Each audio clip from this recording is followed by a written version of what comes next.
We are the ones they left behind.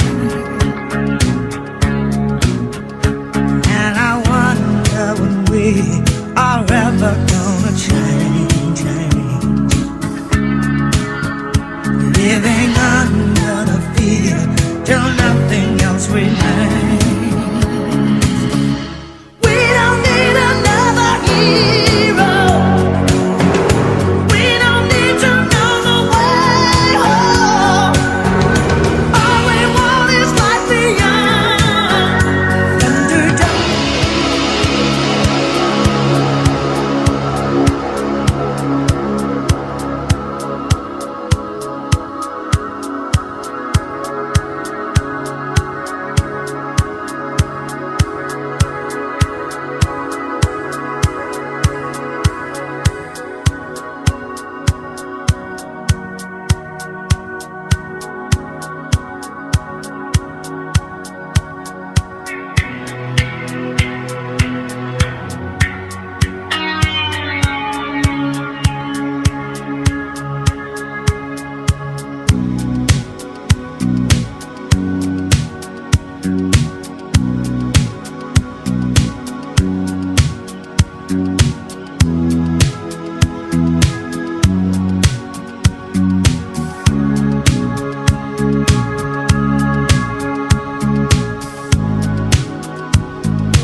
Looking for something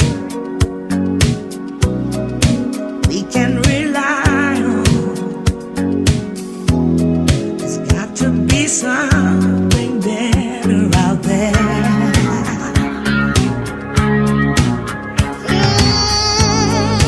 Love and compassion. That day is coming. All else are castles built in the air. And I wonder when we are ever gonna change. Living under the fear till nothing else remains. All the children say we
Okay. Hopefully everything's working. Hopefully my microphone's working. This is Jen Smith. I'm broadcasting from the wasteland that used to be Canada. I don't know if anybody's still alive out there. Is anybody still alive out there? I don't know if it's just me. There appears to be some people out there. Somebody in the chat claiming to be Adam, but I don't know that this isn't some sort of algorithm. The Skynet systems seem to be functioning properly and keeping the internet running, allowing me still to communicate, but I don't know if anybody's still alive. I hope you're alive. If you're out there and you're still alive, let me know. Contact me. Go into the chat. Do something that makes me realize that you're a real person and not just an algorithm. Okay. Thank you for joining me, everybody. I'm going to start by getting us off on a lighter note. Okay. So just bear with me here. I'll get something going for you. And for those of you who haven't seen this, you need to see this. So here we go. If I can find it here. There it is. Make sure I share the audio. Okay, get ready. Here we go. Hi, I'm JP Sears. You're about to learn everything you need to know about the coronavirus outbreak. Now, I don't have a medical degree, but I identify as a doctor. It's who I am. So don't question it or else you're a hateful Nazi. Moving along. The best way to deal with a scary virus is to panic unnecessarily. I'll teach you how to elevate your panic to ineffectively frightening levels, but first, a few facts about the coronavirus that you'll want to know. Fact 1, it's definitely going to kill you. Fact 2, there's no way to avoid it. Get your affairs in order. Fact 3, there's 2 strains of the coronavirus. There's 2 strains of the coronavirus. The most common is where you start day drinking at 8 a.m. with America's favorite Mexican beer. After 8 hours in the sun and no food in your system, you're clinically infected with the coronavirus. I don't recommend this practice, but I always do it. The second strain is an actual virus that's far less deadly than the flu, yet incites 300,000 times more fear. It's thought to have originated in Wuhan, China. Fact 4, Chinese suppression. Now, China arrested one of their doctors who warned that a coronavirus outbreak was coming. The Chinese government is more concerned with controlling their people than they are with informing their people. Disgusting communists. Epstein didn't kill himself. Luckily, the American government is more concerned with scaring their people than they are with informing their people. So in America, you get nothing but clickbait headlines about the coronavirus that inflict fear and stress onto you, which is questionably worse for your health than if you were actually infected with the virus. But what doesn't kill you only makes you stronger and more American. Fact 5, it spreads via airborne droplets of infected fluid. That means masks aren't just for surgeons and Asians anymore. They're also for Caucasians and potentially other races that want to look like a germaphobe and not die of a coronavirus infection. Fact 6, discrimination. Discrimination is happening. Now, all across America, Chinese Americans are being discriminated against with people assuming they're infected. It's like it's 1980 again and Asians are the new gays. This unfair discrimination is called xenophobia. Now, xenophobia is a righteous social justice warrior term that means good old-fashioned racism. The coronavirus is proving to be a popular excuse for Americans that don't like Chinese to not like Chinese. Fact 7, treatments. There's ridiculous claims that bogus treatments like drinking bleach and vaccines can cure you. That's ludicrous. Everyone in the natural healing community knows the only cures for a coronavirus infection are saging, white light, and healing crystals. Fact 8, the only other thing that can protect you from the coronavirus is more panic. Anyone with any common sense knows that a situation with a low level of risk is made more interesting and seems more dangerous with a high level of panic. Based on scientific studies that have been published on the back of Frosted Flakes boxes, panic's been shown to boost your immune system, make you happier, and potentially scare away all viruses. Aside from making your life better, you'll also think clearer and make better decisions when panicking, which are helpful faculties to have when you're facing a life and death situation. So how can you achieve higher levels of panic?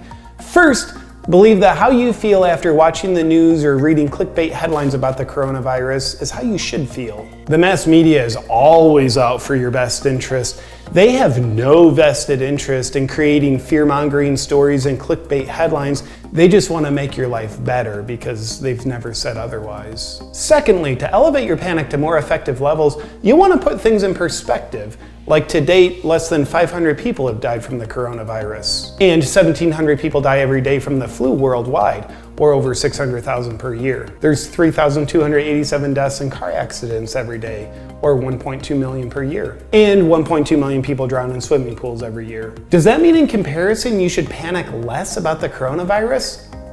Absolutely not. It means you should panic more about the flu, riding in a car, and going swimming. But also, heart disease kills 93 times more people every day than have ever died of the coronavirus. So it means you should be even more terrified of your own heart. Some people believe the heart is a virus itself. Also panic about the weather. 782 people die every year of the weather. With these insights, you'll be able to achieve higher levels of panic over the coronavirus than you ever thought possible. Enjoy. Oh, look at this, a letter from a viewer.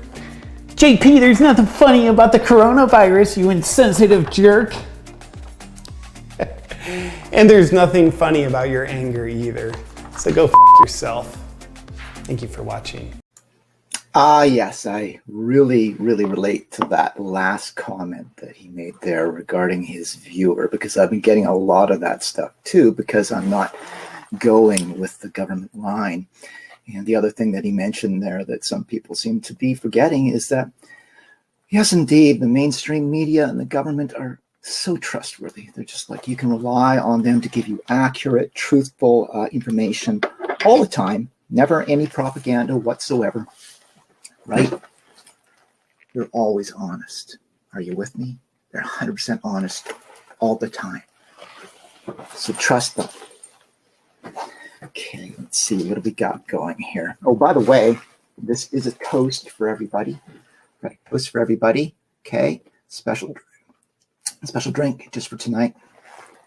Actually, this was a special drink for last night, but I'll just put that aside and go with my regular one. But it's a good gag, I think.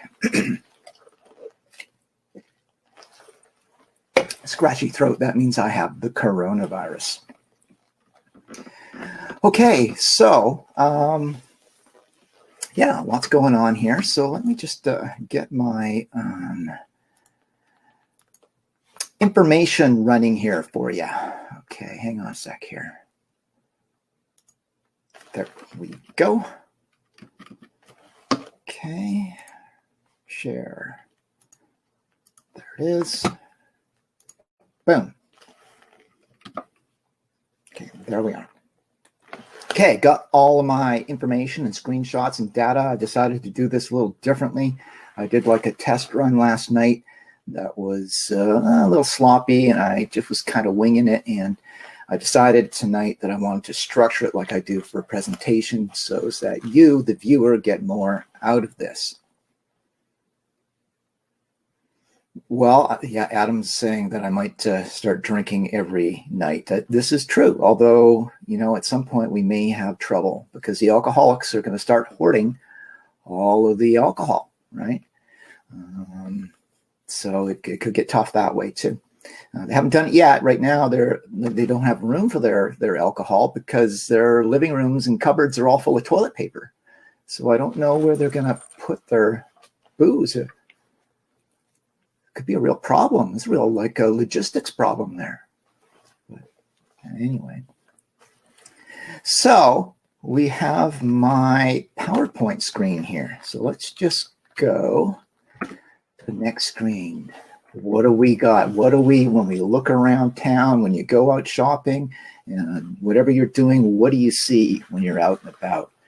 Well, unlike usual, we see people wearing face masks and rubber gloves. And I saw one old woman in the grocery store, and she was talking to a salesperson there, saying that she had with her a bottle of 100% rubbing alcohol. And she was proud. This is 100%. This will kill any germs. It's 100%. And I felt so good. And I felt like I could trust that she at least was safe and would not be killed by the coronavirus. So this is what we're seeing in our society today. And I've really come to the conclusion that the way things are going here, society has become a place that only Howard Hughes could love. Only Howard Hughes could love what the world's become all of a sudden. And they say that this is going to be a recurring thing, and that we can expect this type of thing on a regular basis. So this is really like Howard Hughes was ahead of his time, I think. He was like an innovator and a great entrepreneur, and was always ahead of his time. And he became a germaphobe. So apparently he was ahead of his time that way too. I think he would love the world the way it is now. He would feel good going out and seeing that everybody else is wearing face masks and rubber gloves and all of that stuff too. So yes, I mean, I'm not really I'm just going to leave that there. What I think it does is it really shows the mind manipulating powers of the government. I was saying last night that I've got my all leather post-apocalypse look going on here. Okay, this skirt is actually not that short. It does ride up a bit when I sit down, but it's not too bad. It's got the zipper. It's not the one that I wore the other day that generated so much controversy. This one's a little longer. When I stand up, it actually goes down almost to my knees.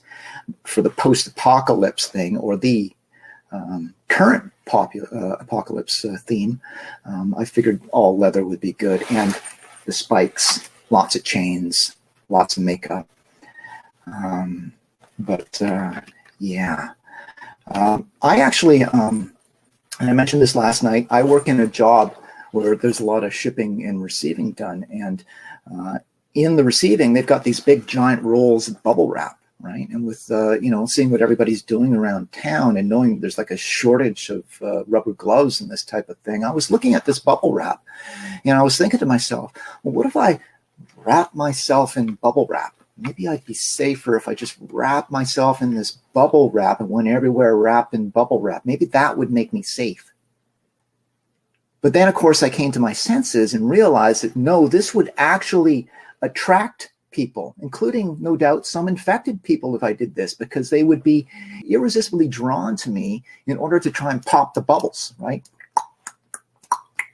So I gave up that idea because I knew it was a bad idea. I'd probably just increase my odds of catching the coronavirus.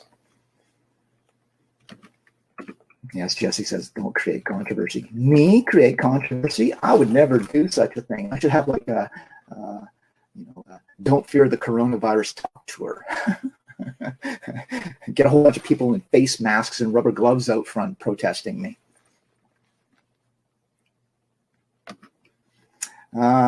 So I should say that, and Adam was telling me this too, that I think it's possible that back in January, so people who follow me on Facebook might remember back in January, I think it was late January, I was complaining that I had a bad cough or a cold or a flu or something. I didn't know what it was, but I got fairly sick at that time, and I was complaining about it. And flashing back and looking at all the symptoms that they describe here about the coronavirus, I think that maybe I actually had what they're now calling the coronavirus, because I've never really denied that there might not be a virus going around. There's always a virus going around. But that's, that time I didn't really think too much about it. But now looking back, I had all of the symptoms that they describe for the coronavirus. So those who remember that have been saying, wow, if you had the coronavirus, how did you manage to survive? What's your secret to developing like a healthy immune system and fighting off a deadly virus like the coronavirus?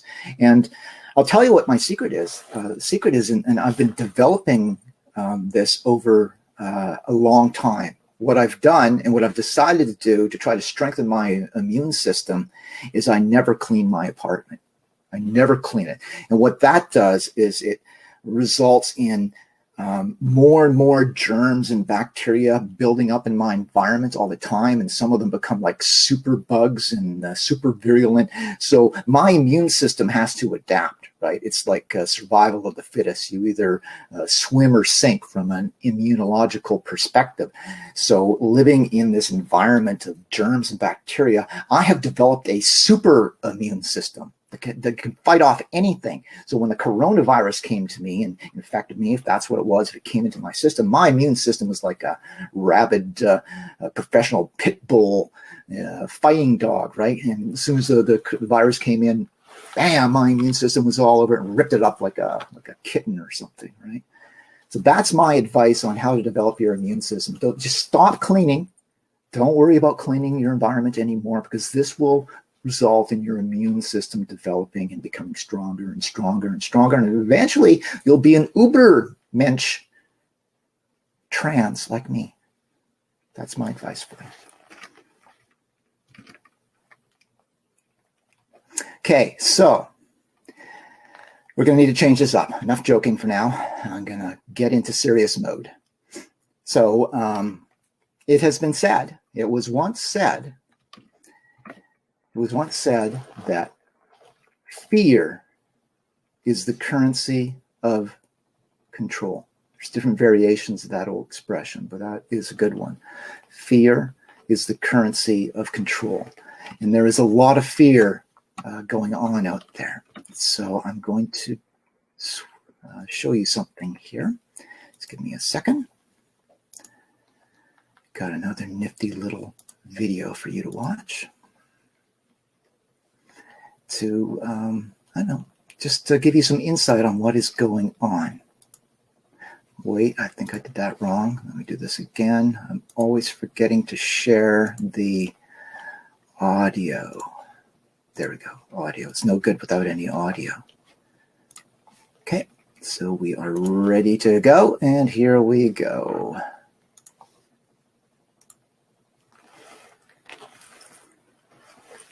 It's got some screenshots of what's going on now.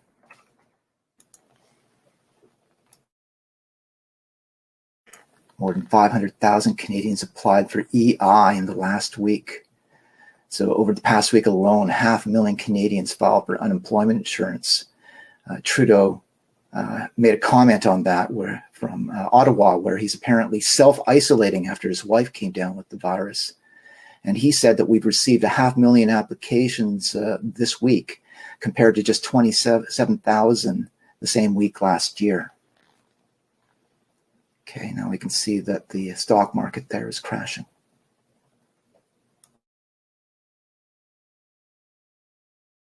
Practices of the unscrupulous money changers stand indicted in the court of public opinion, rejected by the hearts and minds of men. Stripped of the lure of profit by which to induce our people to follow their false leadership, they have resorted to exhortations, pleading tearfully for restored confidence. They only know the rules of a generation of self-seekers. They have no vision, and when there is no vision, the people perish. Recognition of that falsity of material wealth as the standard of success goes hand in hand with the abandonment of the false belief that public office and high political positions are to be valued only by the standards of pride of place and personal profit. And there must be an end to a conduct in banking and in business which too often has given to a sacred trust the likeness of callous and selfish wrongdoing. So first of all, let me assert my firm belief that the only thing we have to fear is fear itself, nameless, unreasoning, unjustified terror, which paralyzes needed efforts to convert retreat into advance. In every dark hour of our national life, a leadership of frankness and of vigor has met with that understanding and support of the people themselves, which is essential to victory. In such a spirit on my part and on yours, we face our common difficulties. Values have shrunk to fantastic levels, taxes have risen, our ability to pay has fallen, government of all kinds is faced by serious curtailment of income, the means of exchange are frozen in the currents of trade, the withered leaves of industrial enterprise lie on every side, farmers find no markets for their produce, and the savings of many years in thousands of families are gone. More important, a host of unemployed citizens face the grim problem of existence, and an equally great number toil with little return. Only a foolish optimist can deny the dark realities of the moment. Primarily, this is because the rulers of the exchange of mankind's goods have failed through their own stubbornness and their own incompetence. So first of all, let me assert my firm belief that the only thing we have to fear is fear itself.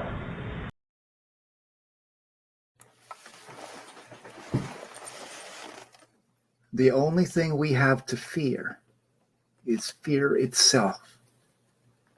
Fear is destroying the economy, not only of Canada, but of much of the Western world. Fear is what we should fear. I'm going to show you something else.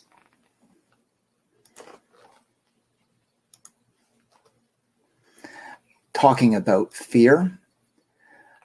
People have asked me about this before, and I've said one of my role models for my activism over the last few years has been Malcolm X. And I've been asked about some of the threats that I've gotten, physical violence and people threatening to kill me and stuff. And I've quoted Malcolm X, so I think what I'll do is I will show you exactly the Malcolm X quote that I'm talking about. Right now? No, I don't worry. I tell you, I'm a man who believed that I died 20 years ago, and I live like a man who is dead already. I have no fear whatsoever of anybody or anything, and I live like a man who is dead already. I have no fear whatsoever of anybody or anything. I live like a man who's already dead. It's not hyperbolic either. That's sort of become my philosophy. And I think, it tells you something about the power of putting your fear aside. I mean, I had to conquer enormous fear to start doing public speaking because I had powerful social phobias in my life. I had to work through my fear. And what I found was that when I worked through my fear, it was a very freeing and empowering thing. And I can't sort of recommend it enough.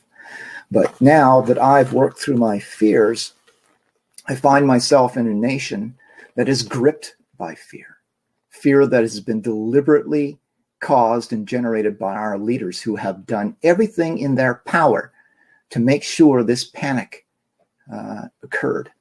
And if I had my way, all of our political leaders, all of our top corporate executives who have been involved in this, and we'll get into that shortly, would all be rounded up and tried as treasonous, right? Put on trial for treason if I had my way, because I think what they're doing is deliberate, and we'll get into that more in a bit too.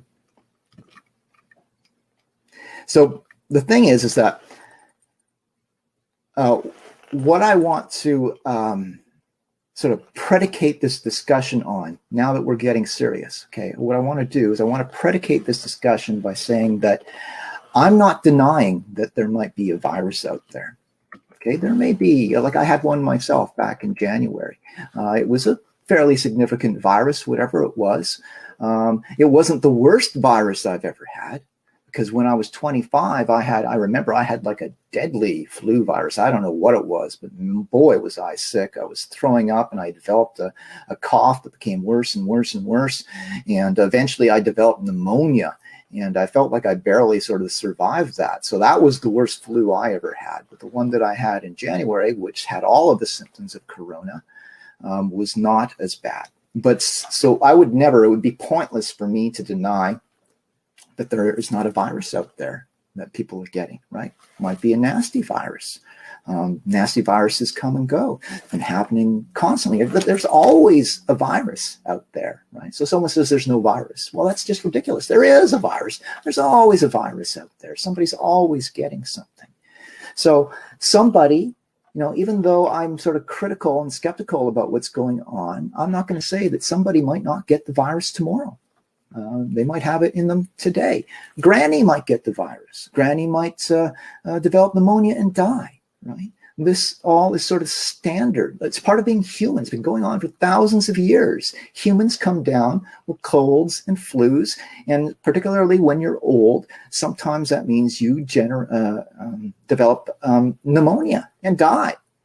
The father of modern medicine, William Osler, said over 100 years ago, the quote varies depending on who's using it, but the general quote was that pneumonia is the old man's friend. Right? And the idea was that it would take these old sort of frail people who are sort of gradually wasting away, and it would kind of take them out in a hurry. So the whole pneumonia thing and old people dying is a very common thing, and it's going to happen today. It's going to happen tomorrow. It's going to happen as long as humanity exists, until maybe we develop some sort of super medication to deal with it. So I just want people to be clear that I don't contest that there might be a virus out there. What I'm contesting is the reaction, okay? Because everything that has been done apparently, and I can't see it any other way, quite frankly, to generate as much fear and anxiety as possible. I've never seen anything like this. So like when I was 25 and I had that flu, everybody I worked with and everybody in my family came down with that same flu, right? It was just going around. And at business, they had to sort of work, with what they had in terms of juggling employees and stuff. The difference is even though that flu was much worse in terms of how it affected my health, there wasn't like a national emergency declared. They didn't start sort of mowing down rights and liberties and passing draconian sort of totalitarian legislation and stuff. It was just like, okay, there's a flu going around, you might want to keep your distance from people, especially if somebody's sick, and anybody who's sick should probably stay home. And that is an important thing to keep in mind. Anybody who is sick should stay home. Anybody who is old or has a compromised immune system should stay home. So some people say, well, we need to create this lockdown, this big lockdown, in order to stop the spread of disease and prevent Granny from getting it and dying, because it's mainly old people who die from this disease. Now, they've got a few examples of young people out there, right? But this is kind of standard for them to use what psychology calls vivid examples, right? Get these isolated examples and sort of blow them up in order to spin the information the way you want it. So people will get flus, people will get sick. Yes, that's taken for granted. There is speculation out there, people trying to speculate on whether this is a naturally occurring virus or whether it was a biological weapon that somebody released or somebody developed for whatever reason. To me, it doesn't really matter. Okay, what I'm interested in is the reaction to the problem, because whenever you got a problem, your reaction or your solution has to be balanced and has to be sort of commensurate with the extremity of the problem that you're trying to address, and that is what we have not been seeing to this point.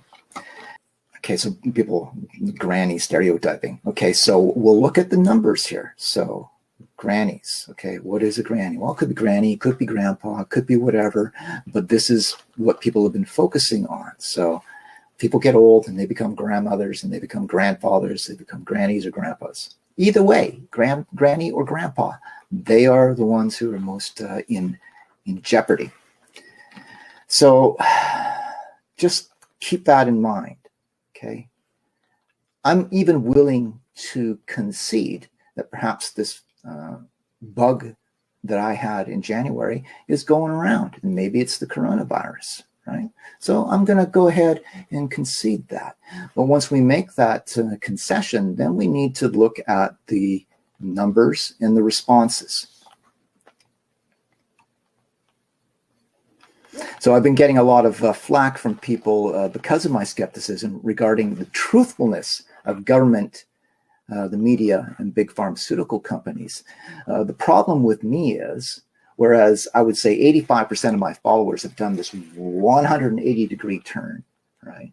And now trust their government and trust the media and trust big pharmaceutical companies. But for me, the problem is that I've spent the last 3 years trying to alert people and to illustrate to people just how untrustworthy and dishonest all of these parties are, right? And it's really very difficult for me to do that 180 and suddenly go, okay, well, I guess the government and the media and big pharma are all now honest and caring, and they love me and they love us and they love granny and grandpa, and they just want to protect everybody.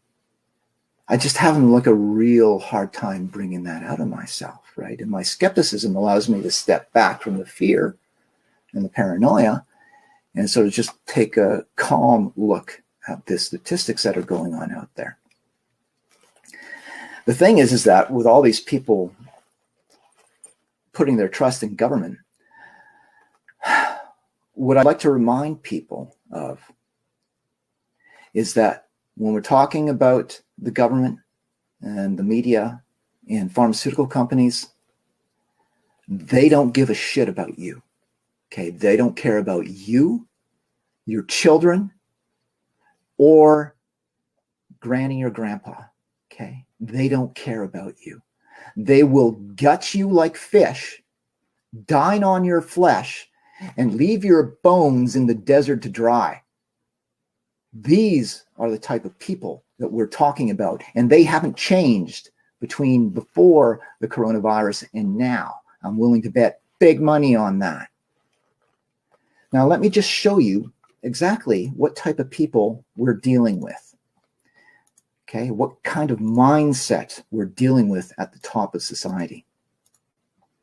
This is Madeleine Albright. Okay, she's talking about the fact that there were people were pointing out that almost 500,000 children had been killed by actions in Iraq in terms of sanctions and stuff. So this is her response. We have heard that 500,000 children have died. I mean, that's more children than died in Hiroshima. And you know, is the price worth it? I think this is a very hard choice, but we think the price is worth it. We think the price is worth it. Okay, so these people will do things and make plans and orchestrate plans that will kill hundreds of thousands of people. Okay, and they will do that, and they will sleep like babies at night. Okay, these people don't care about you or old people at all. In fact, with everybody talking about how the government's extreme measures are just designed to primarily protect grandma and grandpa because they care about them so much and want to keep them alive so much, might I remind you, I will show you here, remind you of something called MAID. That's Medical Assistance in Dying Canada, okay? Our government cares so much about granny and grandpa that they've come up with this program to kill as many grandmas and grandpas as possible, right? It's even been moved to a stage where they're trying to make it more inclusive, So originally it was just for people who had a terminal illness where the end was in sight. Well, they have changed that. So let's see, I don't know if you can read that, but basically what they're doing now at the governmental level is they're adjusting MAID policies to, aimed at making it easier for the intolerably ill Canadians to get medical help to end their lives. The bill will scrap a provision in the law that allows only those already near death to receive medical assistance in dying. Right? You don't need to have a terminal illness to get MAID. So the irony is like a really ironical thing to me, the fact that people are saying the government cares so much about keeping old people alive and that they're taking these extreme measures. Meanwhile, they've got this MAID program in place, right? And a lot of people, including my friend Chris McKay, have been looking on the fact that they're real trigger happy on the MAID, right? They're trying to let as many people die as possible. And now they're doing the legislation to make it easier and easier and easier to kill off what some of the people at the top would call useless eaters. Okay, but now we're supposed to think that they actually care about keeping older people alive. They really love and care about them. So they're locking down all of society and completely destroying our economy. Small businesses are not going to survive. I already know of 2 small businesses that are unlikely to survive a lockdown of any length. So let's go on to my next item here. So the pharmaceutical companies are now being portrayed in some media outlets as working hard for humanity. They are working, they're coming to save us all. And it's just a matter of time before these heroes in the pharmaceutical industry come up with a cure to save everybody because they care so much. And you can see here from the Baxter website, one of the big pharmaceutical companies who develop vaccines and stuff, they've actually addressed this on their webpage. So their COVID-19 update for March 18th talked about how Baxter is responding and providing support to hospitals, healthcare providers, and patients. Baxter's mission is to save and sustain lives, and that commitment guides everything we do. It guides everything they do. Do you believe that? Do you believe it guides everything they do? Well, let's try looking at something else. Here we go. Some people don't even know, but some people might remember that back in February of 2009, it was revealed that Baxter's flu vaccines contained a live bird flu virus. And of course, they said, oops. But it was not exactly an oops. So Baxter Pharmaceutical caught red-handed in spreading the live H5N1 bird flu vaccine, which some people believe was a biological weapon. It was shipped to 18 countries only by sheer luck. A Czechoslovakian laboratory decided to test the vaccine on a dozen ferrets, which all died in days. The World Health Organization was notified and catastrophe was averted. This was clearly a deliberate act on Baxter's part because they adhere to BS3, Biosafety Level 3. Baxter admitted a mistake, but such monumental screw-ups are totally impossible at that level. Many safety systems would have needed to have been sabotaged. Many key personnel would have needed to be bribed. It simply can't be done without direction from the inside. They did not send out the wrong vial. Baxter knew full well that their vaccine was lethal because the year before they had tested it on a few hundred homeless Polish people. Dozens died as a result. So there's your loving, caring pharmaceutical companies. Okay, so one of the things that I have covered in my talk tour is corruption that is ubiquitous in the pharmaceutical research complex. Okay, and now these are one of the parties that are being wheeled out as the great heroes of humanity who are working hard to save us, as if the profits don't play a big part in that. So let's just move along here. And what I want you to keep in mind here is that the information that you're getting from the mainstream media and your government is coming from people that are liars, okay, known liars and deceivers and corrupt. That's who you're getting your information from. So you better be careful when you're getting information from those sources, and you better look around, and you better start using common sense, because these people do not care about you. Okay, when you start looking at some of the numbers that I'm going to show you, you need to start asking some serious questions about what's going on. So let's look at some of those numbers. Okay, so this is from the Government of Canada's website. Okay, this is their coverage of what's going on with the coronavirus.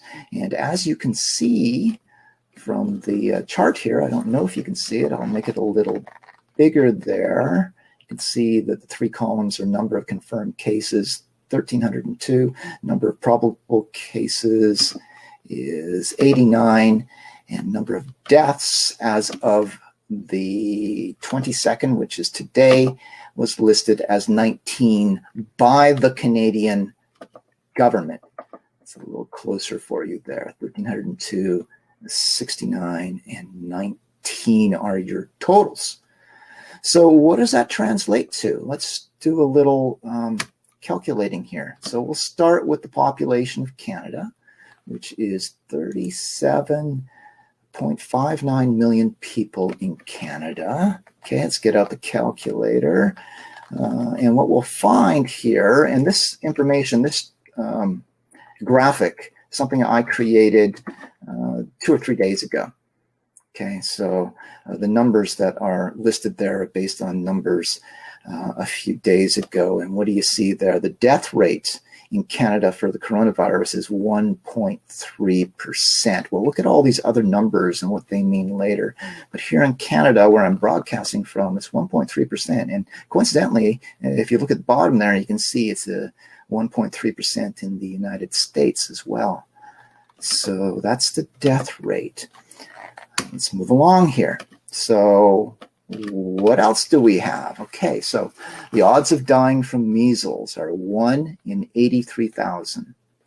The odds of dying in a traffic accident are 1 in 20,000. The odds of dying from the flu are about 1 in 10,000.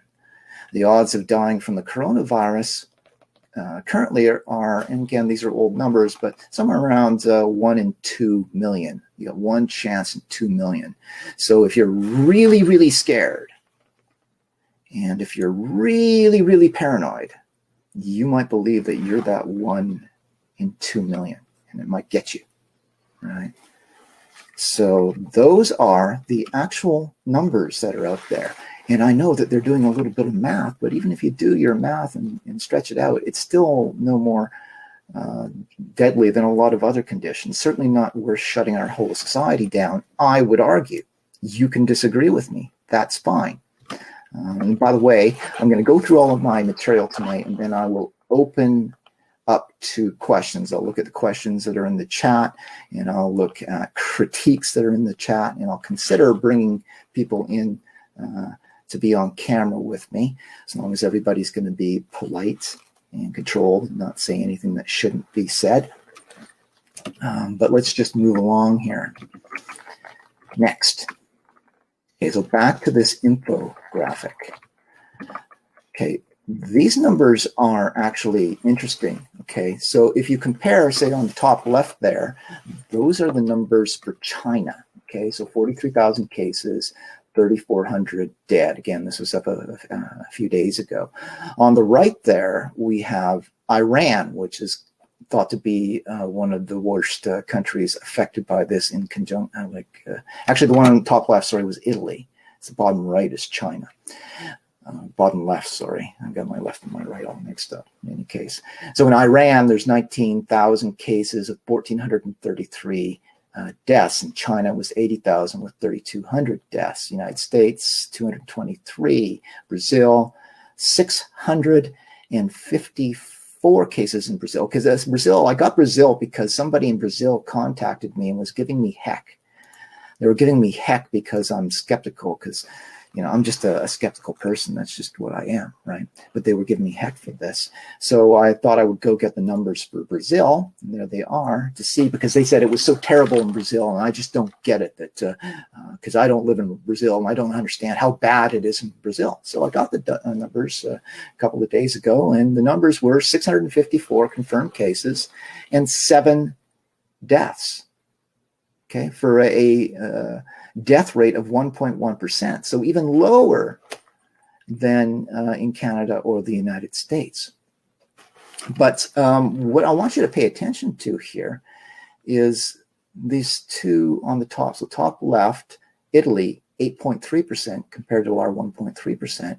And on the right top there, Iran, 7.3% death rate. Compared to our 1.3. It's almost as if there's something different happening in these countries than is happening in Canada and elsewhere. Even China was 4% as compared to 8.3% in Italy. So is there something different going on in these countries? There may be. Let me just go to my next screen here. Okay, this is top causes of death for various countries around the globe, taking into consideration COVID-19. We zoom in a bit here. We can see, I hope you can see there, that COVID-19. Now that 19, Adam, okay, you keep going on about it's 21, it's not 19. It's 21, it's not 19. Who cares? It's only 2 people. But that number of 19 comes from the government of Canada. Okay, so we're going to presume, it's not necessarily correct, but we're going to presume that's a correct number. And that was from their very own website. But here, Italy, again, this is from a few days ago, but Italy is actually interesting. Now, again, here's another graph for you to look at. And we can split hairs all day about the exact numbers. Those are going to change constantly. But let's go back and talk about the numbers. When this mass paranoid reaction began with the government, okay, when they started shutting everything down, because we want to talk about the justification for these extreme measures that caused mass panic. So here's an interesting graph. And once again, this is comparing Italy and China in the way that the virus manifested in their society. Okay, and what you can see here is it looks like you've got 2 different viruses behaving totally differently. Is it 2 different viruses? I don't know, but it certainly is strange. So back to our numbers here.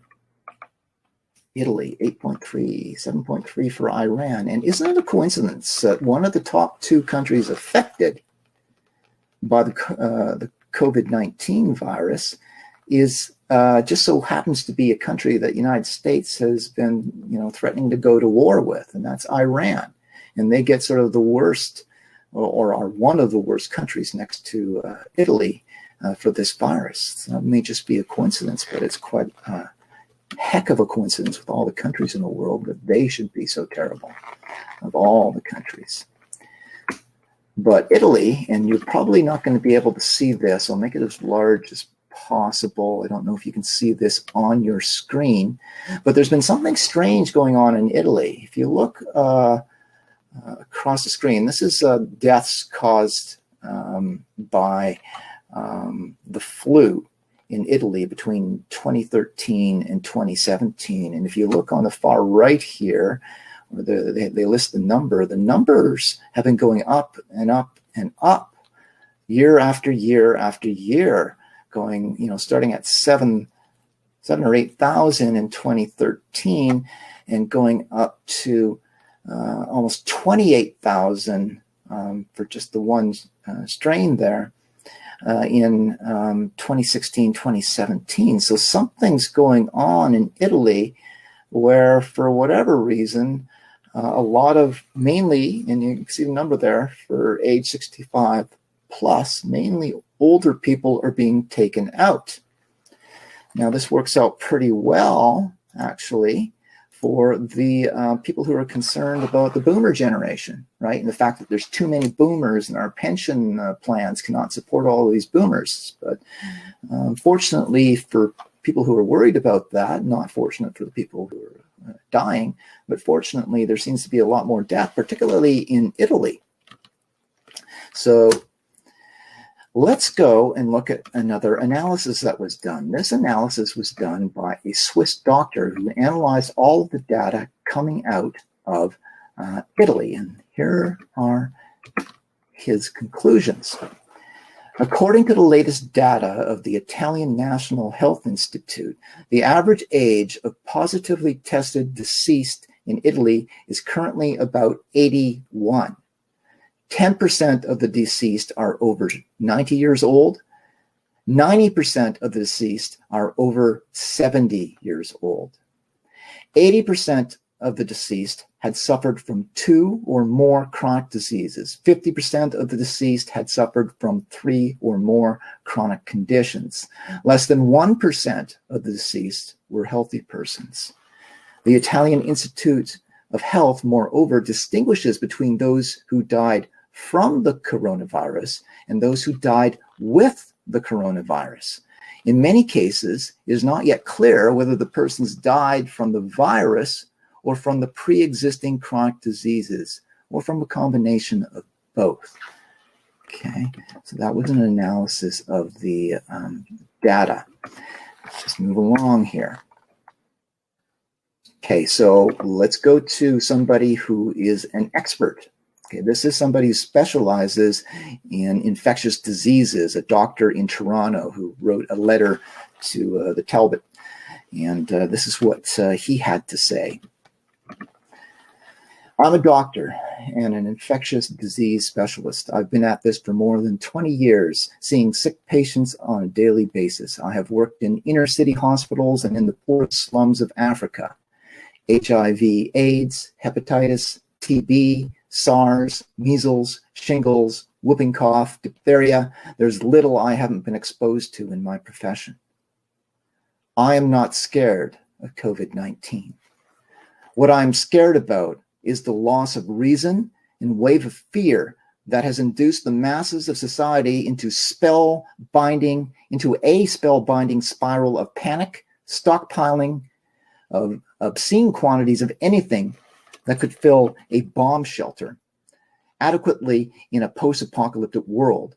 I am scared of the N95 masks that are stolen from hospitals and urgent care clinics, where they are actually needed for frontline healthcare providers and instead are being donned in airports, restaurants, and grocery stores. So that is from an infectious diseases specialist in Toronto, and he wrote that letter in March. So there's some expert opinion for you. Let's just move along.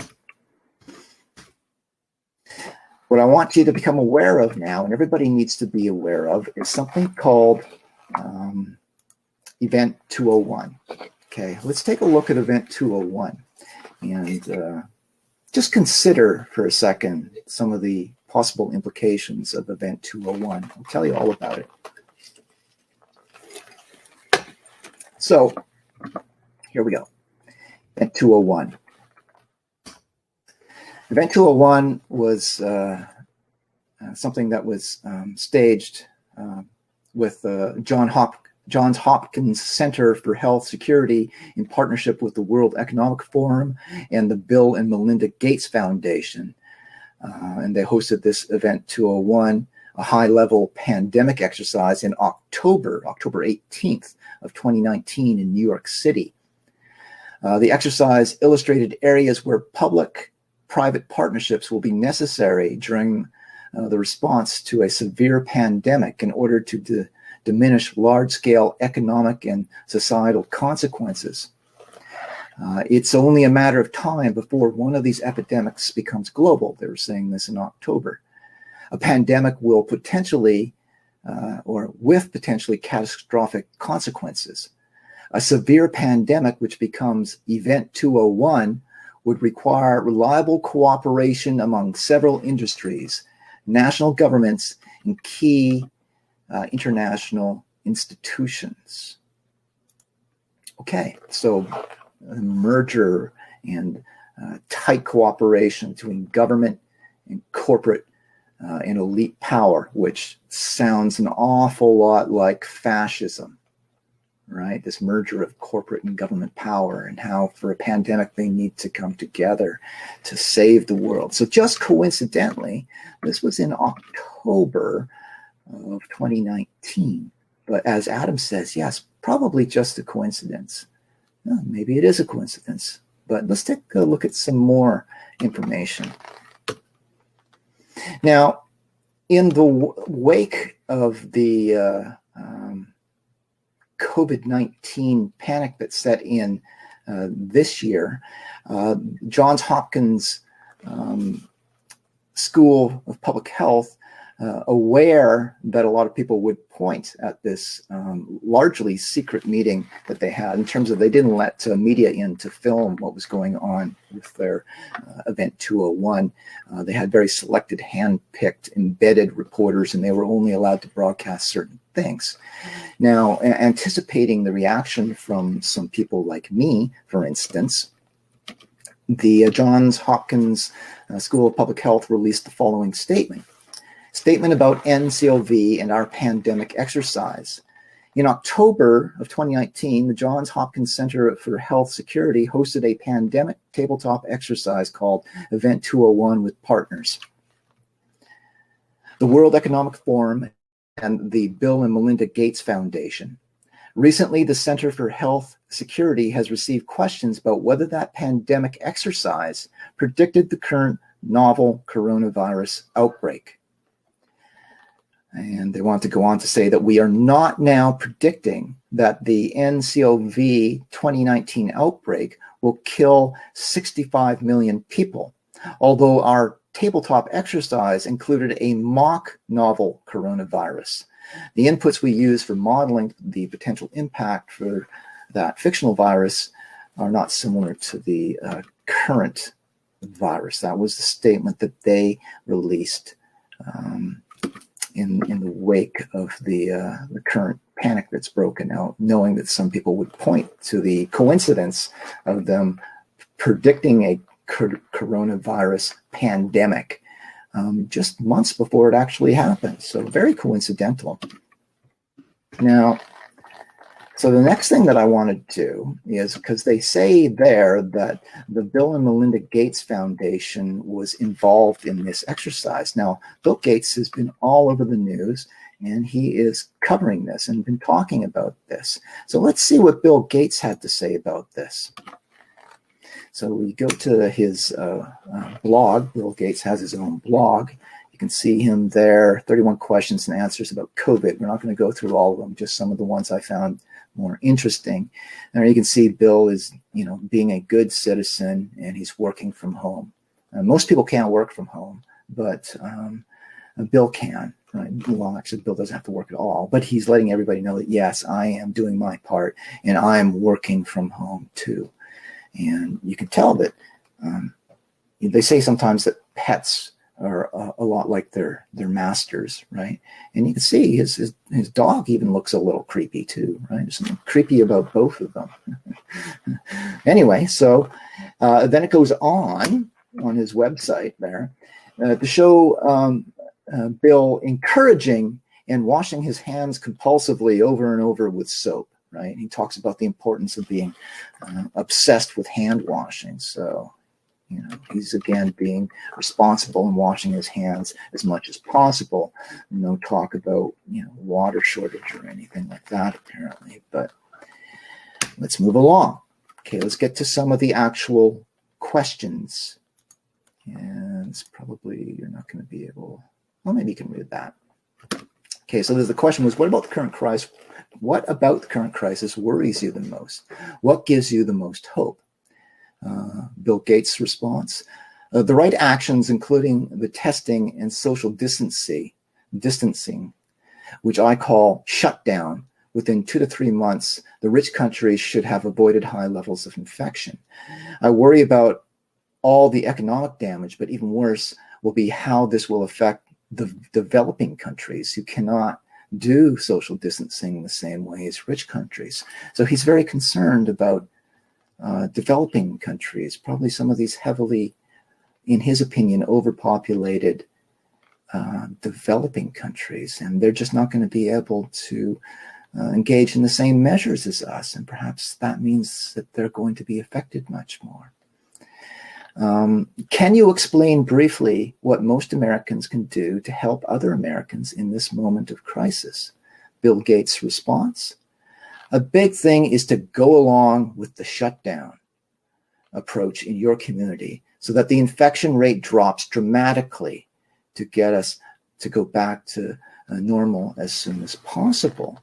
But what I want to do is I want to remind you again of the small number of cases in Canada. Okay, so drop the rate down dramatically.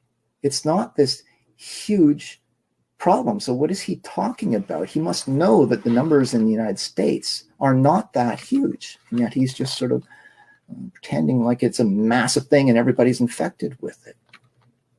Let's go and move along here. Is there any chance that the 18-month timeline for development of a vaccine can be shortened, and by how much? He kind of skirts around this question a bit, like he doesn't want to give a clear answer. But what he said is there are over 6 different efforts going on to make a vaccine, maybe even Baxter, right? Mm-hmm. We will need literally billions of vaccines to protect the world. We will need billions. Billions of vaccines to protect the world from this COVID-19. And there's 6 different efforts going on right now. So, and it's all these heroic pharmaceutical companies that we can trust, because they've always only cared, as Baxter said, they've only cared about the health and well-being of people.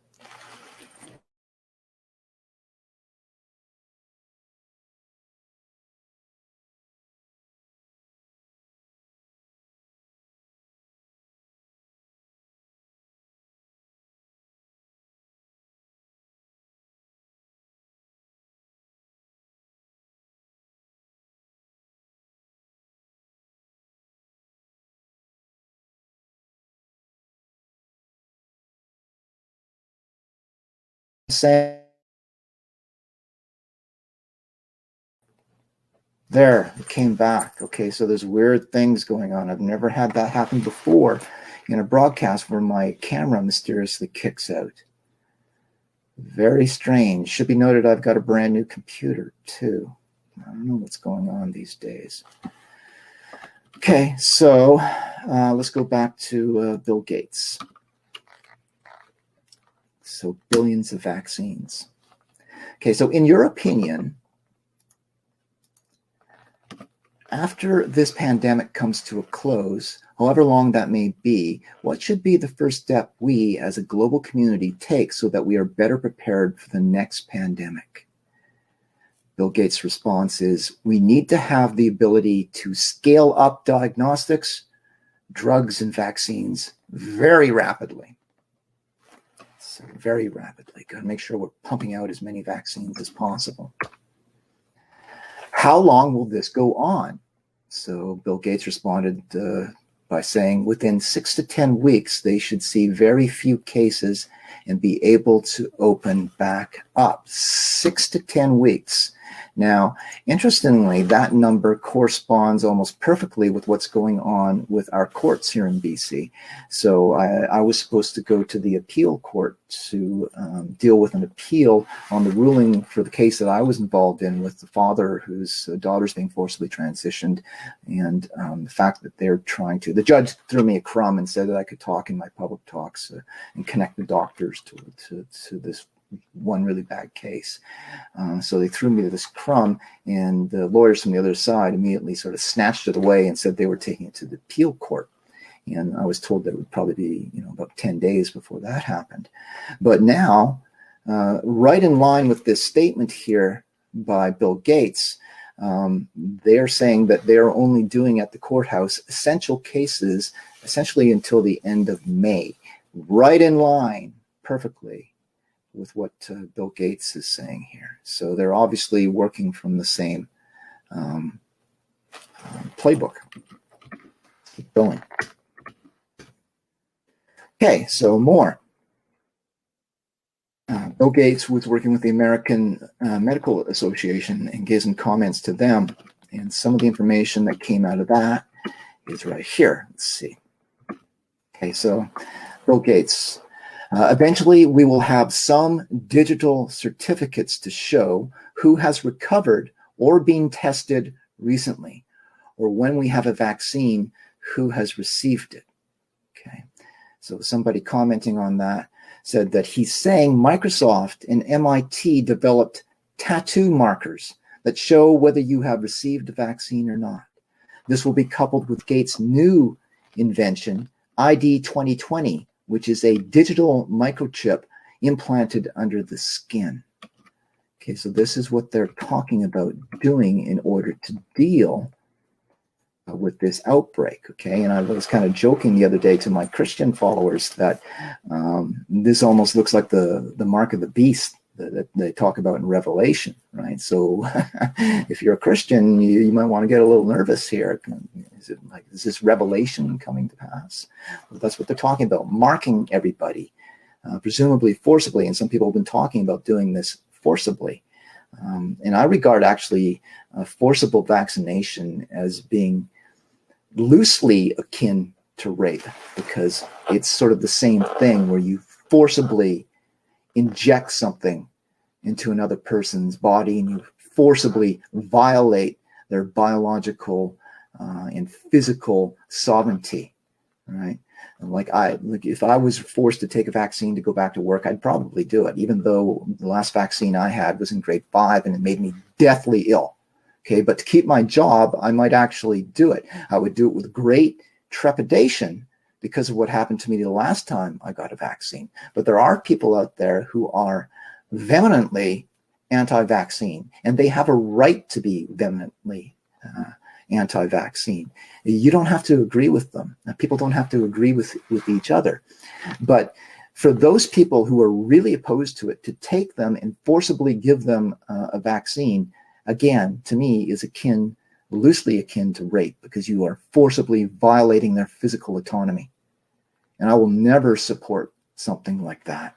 But that's the kind of thing that they're talking about. And then giving you a tattoo, a special digital tattoo or a chip under your skin that will tell the correct authorities whether or not you've been treated. So maybe there'll be roadblocks at some point, right? They'll have roadblocks set up and the police will get you to roll down your window and hold up your arm or whatever and confirm that you've been treated, right? Your digital papers, please.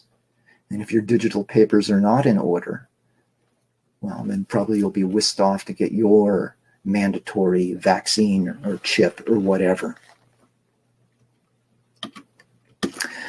Okay. Now, so that's some of the key data, but I want you to keep in mind those numbers and try to think whether or not the reaction we've seen in society for 19 or 21, whatever it is, the deaths in Canada out of 37 million people is a reasonable reaction. Megan Murphy, who I've had some problems with recently, sort of joined in trying to create the panic by suggesting that anybody who sort of didn't go along with the government line, or at least people who didn't go along with the government line, were narcissists, not to sort of go along with everybody else because it might save your life, right? And so she's sort of chipping in on this sort of fear pandemic that's going on out there. And anybody who doesn't agree with Megan is a narcissist. Well, I would say that generally speaking, anybody who doesn't agree with Megan Murphy about anything is a narcissist, right? And if she doesn't like my attitude and my skepticism, I'm going to go back to what JP Sears said at the end of that other video, right? And there's nothing funny about your anger either. So go f*** yourself. I don't really give a damn what you think. Everybody who questions you is a narcissist. So just sort of away you go. Let's get off this note for a second, and I'm going to show you, speaking of J.P. Sears, let's do another clip here from J.P. Sears, just because I like J.P. Sears so much. If I can find it here. There he is. Okay, here we go. We now have evidence that proves that coronavirus is more severe than we told you it was going to be. As usual, things are much worse than the news says they are. And because assumptions are always 100% accurate, we're assuming that the actual effects of the coronavirus are as bad as the panic about the coronavirus is. We know the best medical science makes the most assumptions. And as you can clearly see by this graph, the more you stress yourself out through fear of the coronavirus, the more you strengthen your immune system to protect you against it, as exemplified by the hand sketch of Rocky Balboa. Accordingly, South by Southwest is now canceled.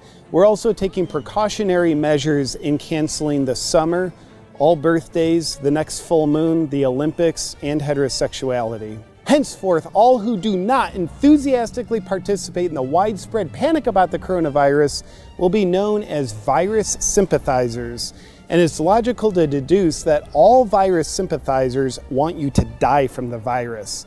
We're considering them to be just as dangerous as serial killers. Are there strategies available to help people increase their fear of the coronavirus if they're having trouble elevating their levels? Yes. The CDC recommends that you breathe rapidly and shallowly. This will excite your stress response while keeping your fear trapped in your body.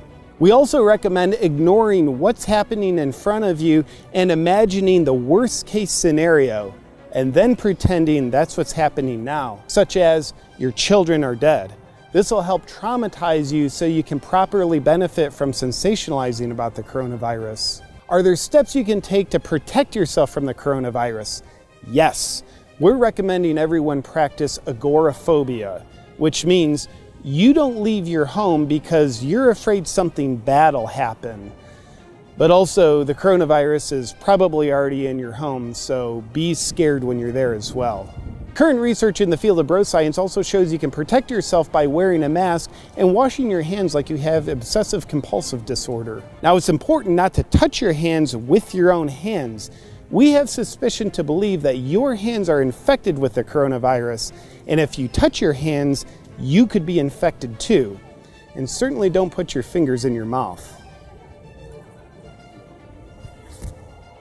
The idea that you can be completely negligent towards your health in terms of not sleeping enough, eating junk, being overweight, and not exercising, but now choose to take the painstaking measures of wearing a mask to protect your health not only shows you care about your health at a deep level, but will also more than make up for years of absolute neglect towards your health. Is there any hope?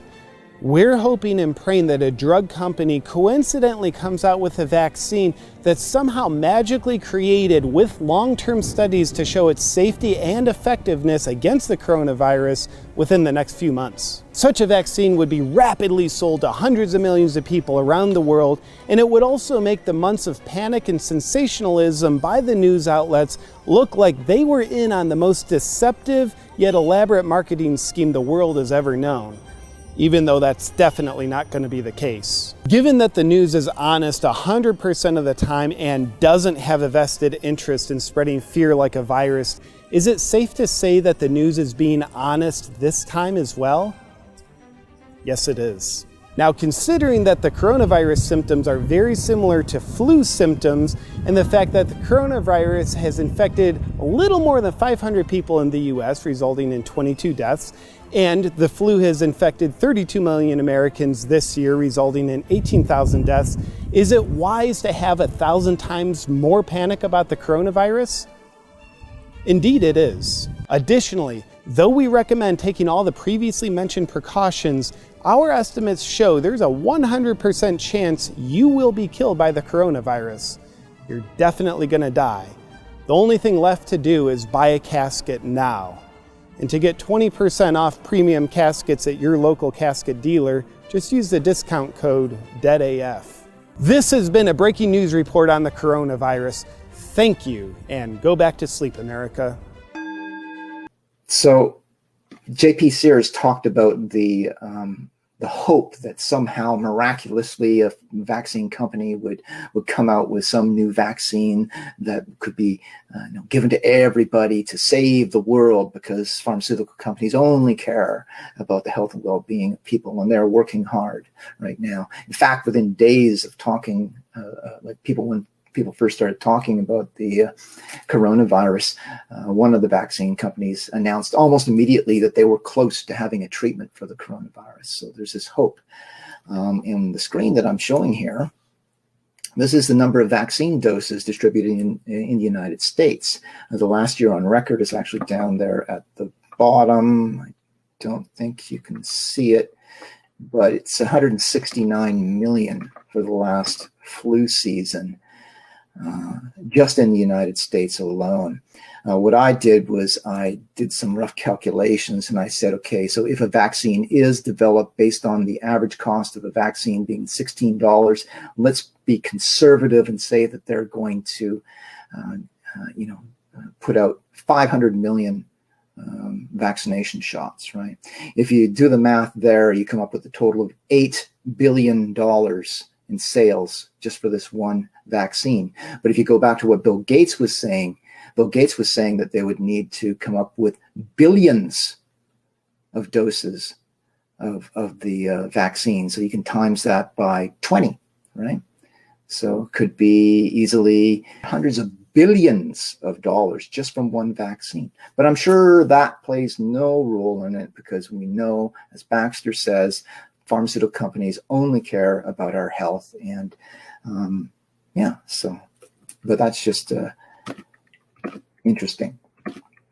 And so those are some of the key figures there. And again, I'm going to ask you to ask yourself, with 19 or 21 deaths in Canada and a population of over 37 million, if the reaction that we're seeing, which is unprecedented, we've never seen this, not with the swine flu, not with anything. This is an unprecedented shutdown of society that is causing the stock market to crash, is leading towards a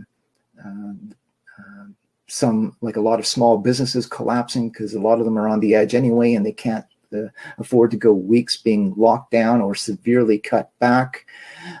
So they're probably going to go out of business, and everybody working for them is going to be unemployed. But right now, so many people have been laid off to comply with the paranoid reactions that the government is demanding of everybody, that we got 500,000 applications for employment insurance payouts in just 1 week, right? Which was, the week from the previous year, it was 27,000, but from the last week, it was 500,000. Okay, so this is the real effect, the most damaging effect that you're seeing from mass-induced panic. And that is why I sort of included the Franklin Delano Roosevelt speech there, because he was dealing with a crisis too, caused by depression. And we may be going into a Great Depression based on this fear that not only has the government deliberately fostered, just like you don't even have to hype it up. If you tell people that they should, wear rubber gloves and do social distancing and cut sales in half, like in restaurants, only every other table, or shut down the restaurant every other day, or something like that. Just saying things like that creates panic, because it's never happened before in my lifetime. And when people see that, they naturally panic. So we're getting this, I call it a virus, a mind virus that is destroying our economy, right? And I've been begging for people just to relax, right? Okay, look at the numbers, okay? And people say, yeah, but if we, take it out over time, it's going to be bad down the road. Well, let's deal with what we've got now. Okay, so I've been getting messages from people who claim to be healthcare workers and they're overloaded. Well, I drive past the hospital every night on my way to work, and the roads are largely empty because so many businesses have been closing and laying off so many employees, but the roads are relatively empty. And then when I drive past the hospital, I'm expecting, because of this mass pandemic that's going on, that we have to shut down the country over, that the hospital at least is going to be closed, that the parking lot's going to be full, and the emergency room will probably be overflowing out onto the street with people waiting to get into the emergency room to be treated with this new pandemic. Well, when I drive past the hospital is just as empty as everywhere else. The parking lot is empty and nothing seems to be happening there. So that is just another thing. So my argument is that people need to step back, look at the numbers, understand who you're dealing with and what the results are of spreading this panic, okay, and what they're going to be. If we go into a Great Depression type economic collapse, which is very possible at this stage, that's not going to be pleasant. And what we are seeing happening on the, in the real world, something that we can tangibly know and touch, is the fact that governments everywhere are passing all kinds of laws and legislations and new powers and stuff that give them new 100% intrusive totalitarian powers over the country. Okay, going back to, and it's like there's a playbook again. So it's happening the same way, just like the transgender thing, right? It's happening the same way in every country. And the one country is virtually a template of another country in terms of the way it's being pushed by the government and the things that are being used to promote it, with the school programs promoting it, and with drag queen story time going on, not just in the United States, not just in Canada, but in UK and Australia. It seems to be like a template. Same thing with this virus pandemic. Everybody seems to be working from the same playbook, and they're all passing these draconian new powers, right? And you need to be concerned about that.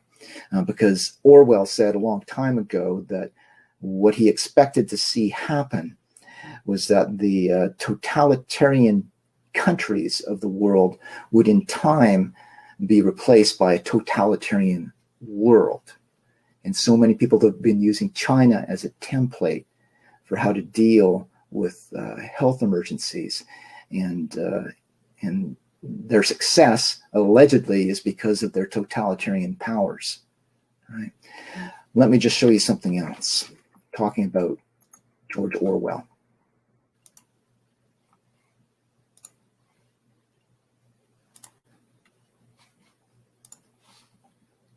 George Orwell had a warning for everybody.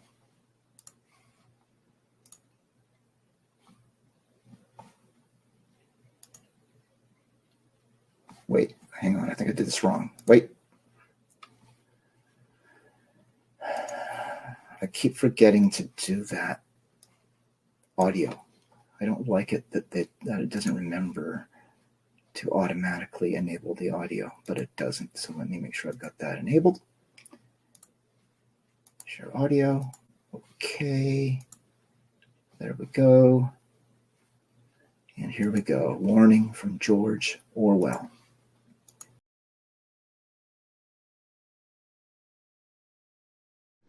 But always there will be the intoxication of power. If you want a picture of the future, imagine a boot stamping on a human face forever. The moral to be drawn from this dangerous nightmare situation is a simple one. Don't let it happen. It depends on you.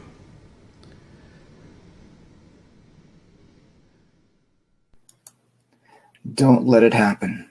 It depends on you. So this is the reason why I'm so concerned about what's going on, because governments everywhere are passing laws that are indistinguishable from totalitarianism. And when I wrote my Synanon essay 3 years ago, I argued at that point that at the foundation of the whole transgender agenda seemed to be a push towards totalitarian powers for the state, right? And this is what we're seeing happen right now, and that everybody should be concerned about that. Now, there were some things here I'm going to need to bring up. I'm going to open it up for questions in a second, and criticisms. There may be some criticisms out there. Okay, there we are. Share. Okay, just to look at some of the people involved in this event 201. And this Janet Wu is one of the approved journalists for event 201. And she tweeted out there that, you know, the excitement of what was happening. And this was in, as you can see down there, October of last year.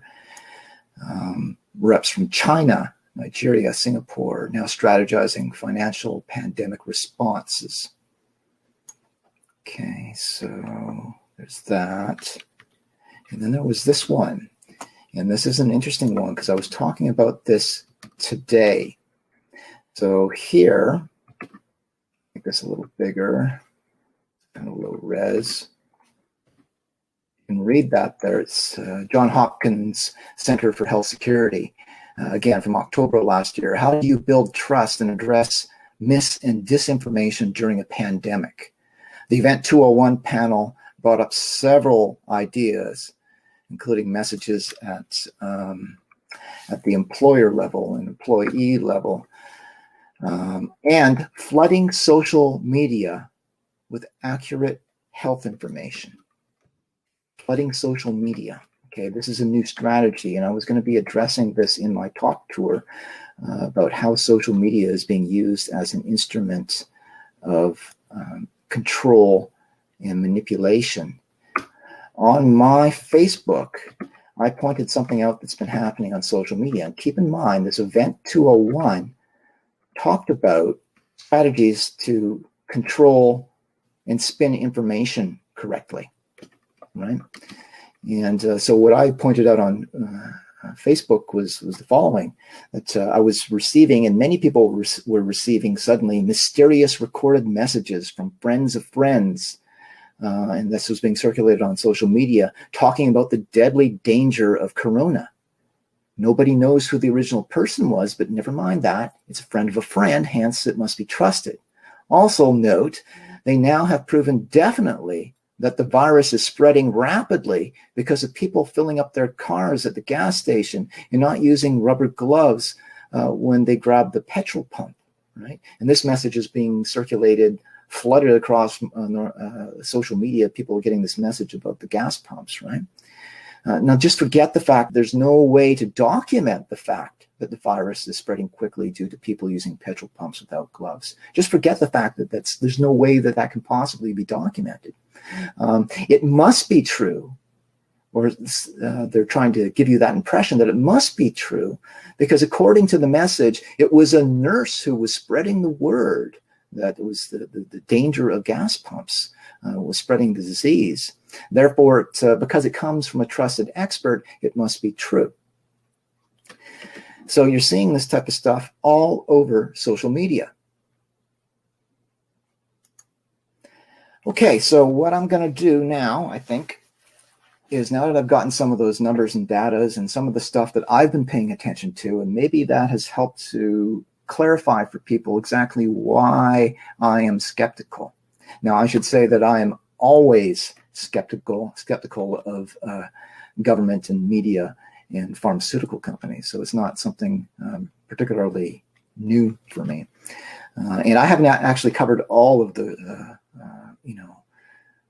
curious stuff that was going on before this pandemic broke out. Like there was a Rockefeller Institute simulation that was done along the same line. So it was almost, coincidentally, like they were preparing for this very event, right? Within months of the event 201, they had their event 201.